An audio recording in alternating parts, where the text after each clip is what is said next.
Boom now. Man United, bro. Manchester United. I need to talk about this club. I need to talk about the gaffer. I need to talk about potential transfers. I need to talk about everything.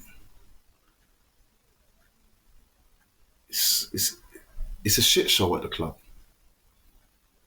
Really, we should start with the ownership. We know we don't like the Glazers. Ineos has taken control, football in control. They've stuck with a manager who won the FA Cup against what they said was their better judgment. Then they sacked him, brought in a new guy. And we have to just believe in this guy. He can win 6 Premier League games and we just believe in this guy? Huh? This is Manchester United. They're ruthless when they want to cut Ashworth. They say, 6 months, it ain't work, bad advice, yada, yada, yada. What about with the gaffer? Bad result after bad result in the league.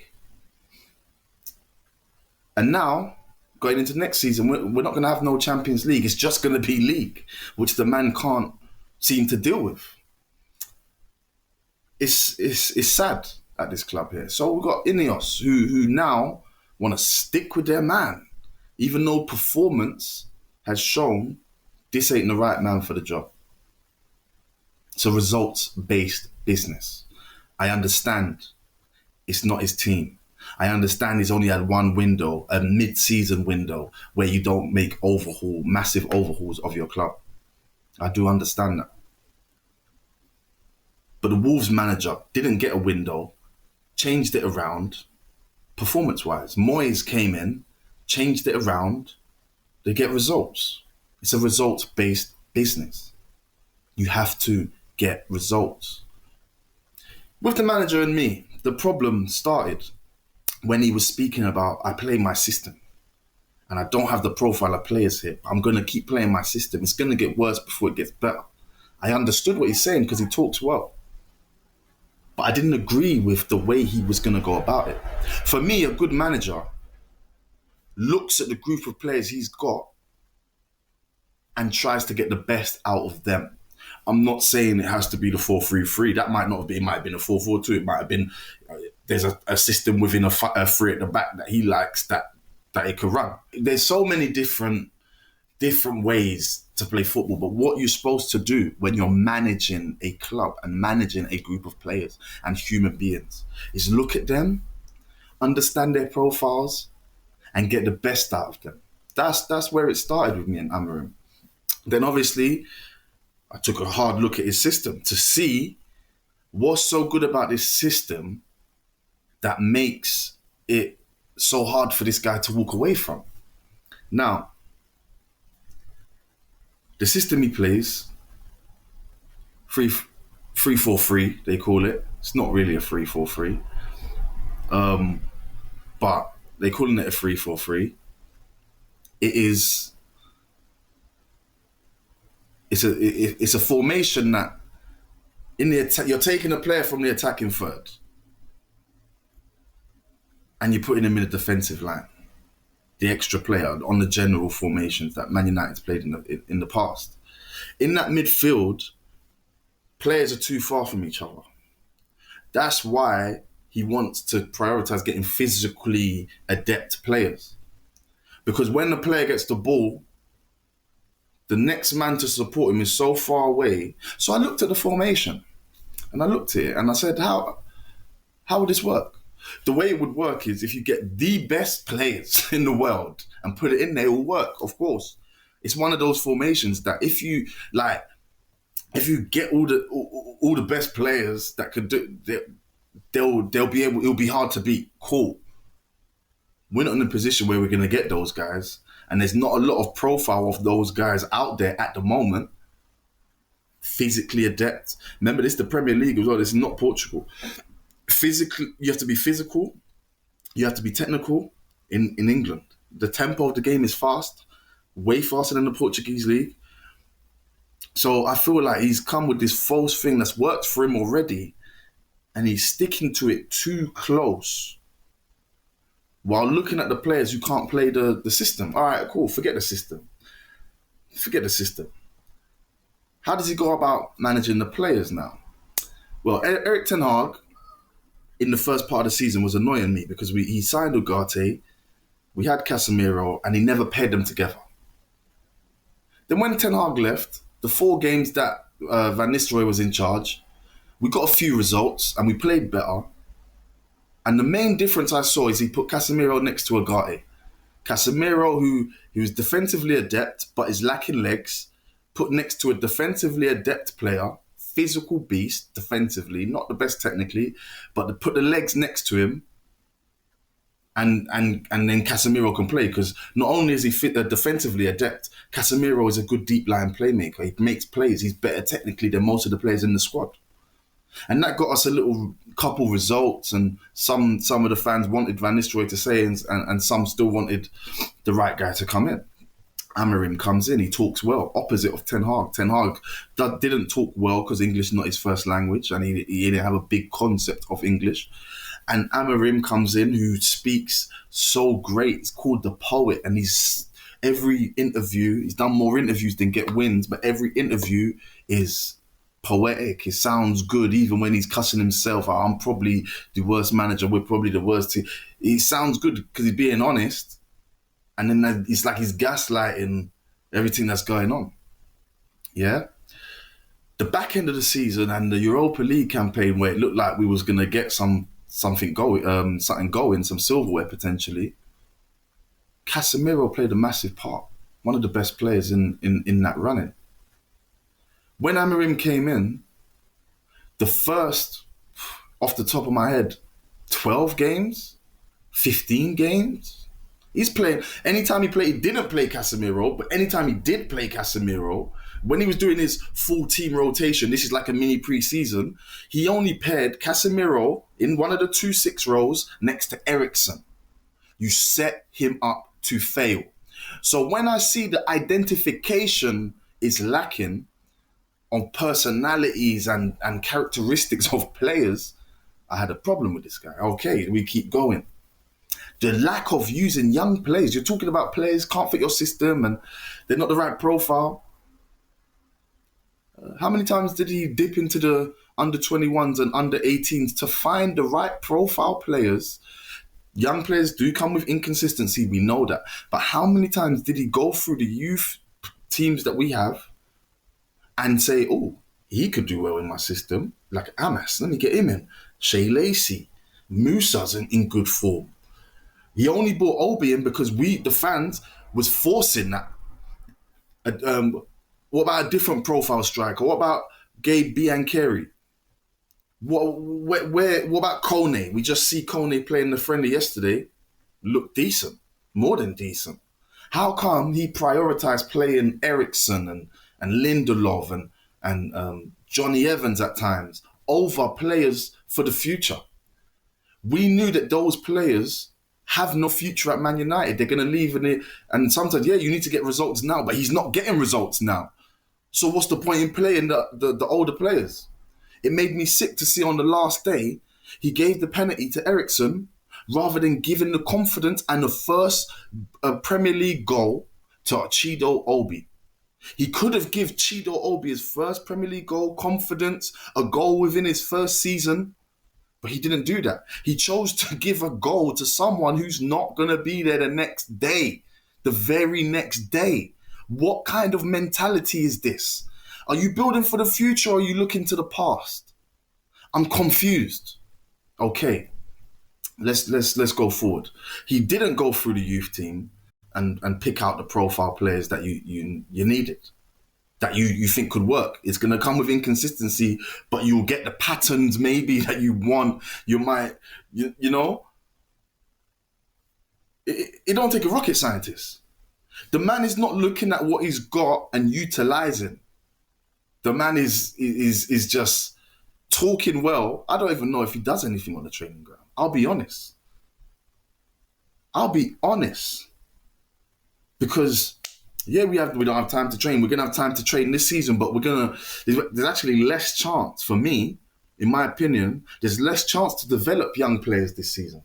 So there might be less chance to develop young players next season. Why? Because we're not in no form of Europe.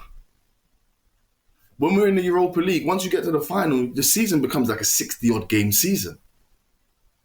We was in the Europa League with Ole when he brought through Brandon and players were getting games. Young players, Gomez getting games, Iqbal, Savage, these men getting games under Ten Hag because we had Europe, extra games, chance to develop against lesser opposition, less tempo. What is going on? So this season, we can't have a big squad because we're playing week to week, weekend. Hard to rotate the young players in if you don't trust them. You don't look like he trusts young players at all. It's confusing to me. It's bemusing to me. I can't believe that when I'm saying these things, early doors, people's calling me crazy. Me crazy. I called it early. It don't take me to see the whole result to know what's going on. It don't. I'm not the kind of person who likes to make mad statements mid-season. I like to come at the end of a season or pre-season and talk my thing and don't disrupt anything that's going on in the season. But I had to say something mid-season. The receipts are there. I had to. I see something wasn't right, didn't like it, and then I acted upon it. That's it. Why? I don't even see Amorim do that.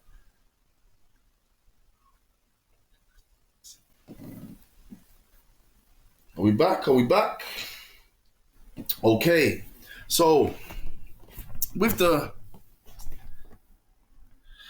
hopefully everything I said was there, caught on the camera. Maybe it glitched live, but I have got a backup saving, so I might release it as a video if that's the case. So let's move on from me cussing Amorim, even though he deserved a lot more. What's the next steps for Man United, in my opinion? What would I do first? And then what I would do, I'd have sacked him. I'll be real. Because it's a results-based business. We didn't get a new manager bounce. Everyone else gets a new manager bounce. We didn't even get a new manager bounce, bro. It's like that experiment they did with the 3D printed basketball. One bounce, broken, bro.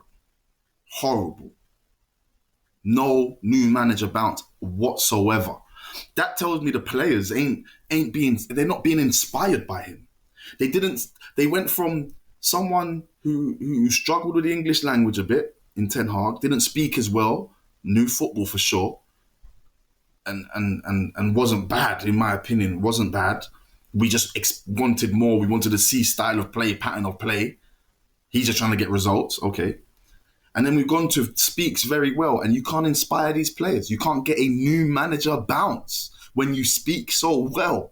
You can't get the hairs on their arms raising and spines tingling, ready to go play a football match. Come on, brother. We didn't see no new manager bounce. Okay. So I would sack him. Who would I get, realistically, in this mad economy? My opinion, I'll get Thomas Frank. He's done it in the Premier League for so long. He's done it with no budget. When he talks football, he talks. I would have went Will Still, actually, but he's gone to Southampton, so it's not realistic. Because I like the way he talks football. Every interview I've seen of Will Still, he talks football the right way. But my other option would be Thomas Frank. And it makes more sense for what I want now because he's Premier League proven with a lesser team, no budget, gets the best out of them, plays direct. They use the flanks, different systems to get different results against different teams. He looks at what he has and he gets the best out of them. That's what I want for my club, especially in this period of time. He's loyal, all of that. That's who I want. Okay. Forget sacking the manager. What players should we get? I'm thinking, got to be realistic with the budget, and also, if you get a new manager, hold on. I know we wanted the Rashfords out and all of this and the all these guys gone. But if you get a new manager, maybe you have like him and Rashford and Amorim had a falling out. Maybe you get a new manager in. He says, "No, Rashford, you're part of my plans. I believe in you." And we get a result. I'm unhappy when I see my academy graduates not make the great, like not be thrown out in bad circumstances. The McTominays, the Lingards, the Rashfords. I hate this kind of thing. Brandon, why ain't these players the players that we leaning on? Why is the core of our team not graduates? Mainu not getting his minutes. I don't like the way that Amorim has used my graduates, bro. The players that I've been watching since under 18s, bro. Who, when I can get a chance to watch them from under 14s, 15s, I get a chance, like milk cups and that. I'll try and watch everything I can to see who's coming next. Why do they not even get a chance, not even get a sniff? Why, when they leave, because they got a good education at Man United, do they go on and be someone elsewhere instead of where it started? Yeah, and sometimes you need a change of environment, but sometimes believe in the young players. Why do we value players that come from... We've bought a player from another team's academy with a different team's education, and because we paid money for him, we believe in them more than the players that we grown up. We need to trust our players. Football is football, bro. Where's the guys with the eyes, bro? The guys with these who can see. If I tell you the amount, I could reel off names that I called would be great players, bro. And they're good players. They play at good levels. Even if it's a bit lower, they've gone to play football and they're building their way back up, such as Ethan Laird. Gone down, he went to Birmingham, just got promoted from League One, so he's going to be in the Championship. Great player. That he should be our wing back. That should be the core of our team. Them years, Mengi, Gomez, Williams, Laird, them man should be at our team now. Them man should be in the squad now. But the players we've held on to for too long, the Shaws, the Joneses that we had for so long, all them Lindelof, they've been overstayed their welcome, but our graduates are kicked out the door fast. Don't make sense to me. It doesn't make sense to me. We needed a left back because Shaw was injured and we had no other left back. Malacia was injured, Shaw was injured. We permanently got rid of Alvaro Fernandez and we let Brandon Williams leave on a free. We didn't even just give him a 1-year contract, help him through his personal issues and make him play. Because if I remember correctly, when we was on a bad run with Ole, Brandon Williams helped us get us out of that with a marvellous first goal for the club against Sheffield United, off the top of my head. That's what I remember. I remember the man having pace and looking like the modern version of a Irwin. Obviously, not the modern version. He used to go down the line and win fouls and cut in on his favourite right. I thought it was class anyway, but yeah, I just sidetracked a little bit. But why ain't these man the core of the squad? It's not making no sense to me. All right, cool. I want Thomas Frank. I would have loved to keep some of those academy graduates. I would have loved to. Okay. So, yeah, if we get a new gaffer, potentially we can salvage the Garnacho relationship, salvage the Rashford relationship. Or even if they go, then we're saying if Anthony, Garnacho, Rashford, all these men leave and Eriksen and all these men's wages off the books, we're looking at about 250 M's we have to spend. Who would I get? Cunha? I would get Ait Nouri. I would get Delap, even though he looks like he's choosing Chelsea. So if he chooses Chelsea, I would make another one. But Delap, because you need a core of players who know what it's like to play in the league. Burmo, they're 4 players I would get from the league.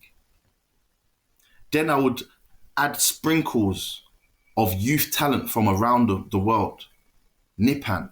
When we played Rosenborg, Nipan was dominating the pitch, 17 years old, making everyone look like idiots. Yeah, they were midway through their season. It was our first pre-season game. They were sharper than us. But no one puts in performances like that without me saying, hey, wait, come over here. How did we sign Cristiano? How? We did the same thing. Also on that game, we had a keeper in goal, Radek Vitek. Rosenborg peppered us all game. The man made double figures worth of saves, world-class saves. The next week, he went on loan. He's had a great loan. He's got man of the match multiple times. We had Onana, who had a bad first season. We've seen a world-class goalkeeping performance from Radek Vitek, and we let him go on loan. This is what I mean by the decision-making of what's in front of you. And I can't blame Amorim for that because that was Ten Hag's reign. And Ten Hag let some players go for prices that I couldn't believe and let Hannibal go and Zidane for 1 million and all of this stuff. Let Charlie Savage go, which had a great season at Reading. Unbelievable season at Reading. So you have to look at it. Do they use these? Because I only big up players once they've shown me something here. And I understand young players can be inconsistent. But I see it. Okay. So I would sprinkle those 4 Premier League proven players with Nipan. A little bit of Cherki if you can. If you can't get Cherki, you get Rooney Bardghji, who's come back from injury and looking sharp again. You remember what Rooney did again against us? Europa League? Again. When you see it against you, I already knew about Rooney 2 years before that. But then you get a chance to see it against your guys. Against Premier League opposition. I want to see him step up it's a big game for him against Man United. The boy's Hazard-like. Rooney Bardghji will be sprinkled in there. Franco Matsusuano would be in there. Like there's players that we're linked with that I'm thinking, I like these guys. But are we really going to get them? Like Franco. Are we really in for them? Because that don't look like the profile that we've been going for. That's the profile I want. But it don't look like what we've been getting recently. It hasn't. So, but that's what I would do to build the team. Obviously, a lot of players got to get chopped. I'm not here to cuss the players right now. I could do. I should do. But I'm not going to do that. I'm a Man United fan. Yeah, I try and back my players. I back them to the end. To the end. Till it don't mix. Till I see something that I say, nah, it's not it. Like, unfortunately, Jadon Sancho, I said, nah, it's not it. And he's still a Man United player. But no, thank you scored a great goal yesterday. Thank you. Maybe Chelsea will sign you just off the back of that. Please. Please don't send him back. But I ain't here to do all that. Yeah? I'm here to just... I don't know, bro. I don't know anymore. I don't know, fam. You think I've ever been 15th in the table? No silverware. I don't know what this feels like. I supported Man United since 3 years old. 3 years old, bro. Obsessed with Eric Cantona. Cantona. You understand? I got a second club as well, Cardiff City. I love Man United. Love Cardiff City for different reasons. I'm in Cardiff now. It's where my family is from. Different reasons. Like, it's personally, that came about 7 years old. When I was here playing ball with my friends. And I see the Cardiff fans after a game and they lost the game. Like, what's the score? They said we lost 1-0. But we'll be there next week. And that mentality, there was something there. Something made this my home. So I've supported Cardiff ever since then as well. So I'm a dual fan. I'm a weird fan in terms of a lot of people's opinion of how a fan should be one club. But I'm a massive Man United fan. Look. Let me have a look at you. Look. The devil. I shouldn't be tattooing devils on my skin, bro. I've got a bluebird here, got a devil here. You understand? Shouldn't tattoo devils on my skin, but I have done for this club. That is starting to make me feel embarrassed that I've gone for a bold red devil, and it's not even red, devil on my leg, bro. Yeah? We have to do better. We have to want better. I don't understand why, like, the talent ID, bro. Use this. These. It's not hard. Forget the stats thing. Use these. Stats, use them as an aid, not as the main thing. I need to see more heart and desire, bro. I need to see players developing at the club. But we're not in Europe. We lost about potential 15 games extra against lesser opposition in Europe. Well, we would have actually qualified for the Champions League, but if we performed in the league, we would have got Europa League.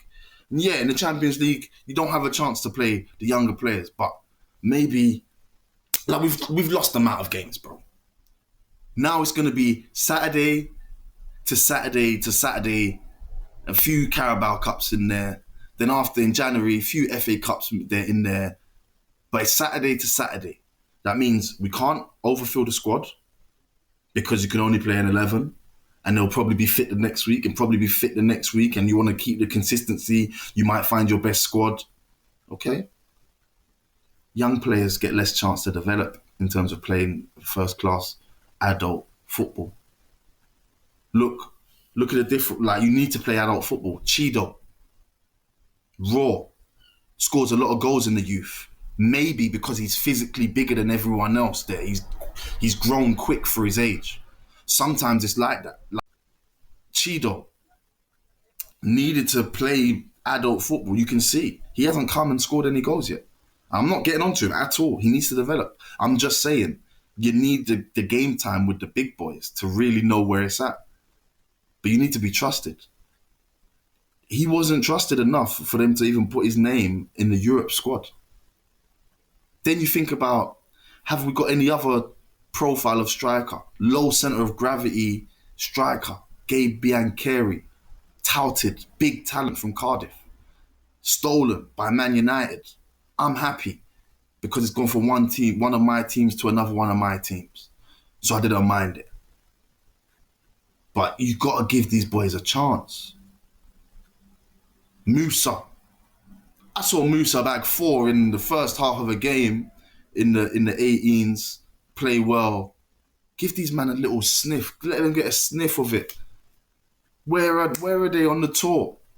I know Gabe was with Wales. I know that.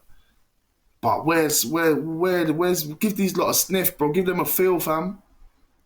Everyone's talking about how good Kone was. We prioritized playing Christian Eriksen. We prioritized playing a player we knew we was going to get rid of at the end of the season over playing Kone a few times this season. I'm appalled at what I'm seeing. We're talking about we want to move into the future. It's going to get worse before it gets better. You're playing players that's not going to be here. You know they're not going to be here, and I know they're not going to be here. What are we doing, bro? What are we doing? Come on, please. Disgraceful what I've seen. Disgraceful. I ain't going to go on too long. I'm probably going to cut in a minute, but I'm pissed off, bro. I'm pissed off. It's been a bad season. I've seen world-class football all my life, bro. I've struggled to watch us this season. I've been in the mud. Man United finishing 15th and losing in a final to Tottenham. And I've watched Cardiff City get relegated. With the squad that they got. What is going on? I'm appalled. I'm disgusted. Football has not done me good this season. It will get better because both teams, the cream rises to the top and both teams are the cream. But boy, I'm not even gonna. I'll do a separate stream for Cardiff. But boy, this Man United situation needs to improve. It needs to improve fast. The talent ID needs to improve. The way we got to move for these players fast. We need them in now. We need players joining while we're in Asia right now, the post season, before the pre-season. That's what I want. I want players signed and joining and getting in the group now, meeting the players now, bro. Being buddies from now, fam. Because this can't go on. This can't go on. Pissed off, man. Man United's pissed me off, bro. In other news,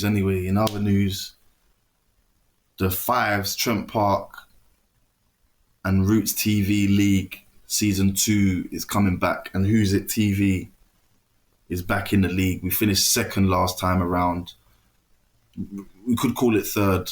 We got a few points for teams not turning up and stuff. And we was just professional and picked up the points and stuff. But we need a better campaign there as well. So, yeah, man, stay tuned. Hopefully I can have some more streams with you guys and